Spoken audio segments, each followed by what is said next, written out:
యావే మిమ్ము కృపతో చూచి మీకు సమాధానమును ఒసగునుగాక. సంఖ్యాకాండము 6వ అధ్యాయము 26వ వచనము. మనము కళ్ళు మూసుకొని ఈ దీవెనకరమైన వాక్యాన్ని మన జీవితానికి అన్వయించుకుంటూ ఈ వాక్యమును ఉచ్చరించుదాం. యావే నన్ను కృపతో చూచి నాకు సమాధానమును ఒసగునుగాక. యావే నన్ను కృపతో చూచి నాకు సమాధానమును ఒసగునుగాక. యావే నన్ను కృపతో చూచి నాకు సమాధానమును ఒసగునుగాక.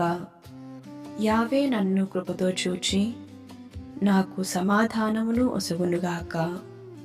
యావే నన్ను కృపతో చూచి నాకు సమాధానమును ఒసగునుగాక. యావే నన్ను కృపతో చూచి నాకు సమాధానమును ఒసగునుగాక. యావే నన్ను కృపతో చూచి నాకు సమాధానమును ఒసగునుగాక.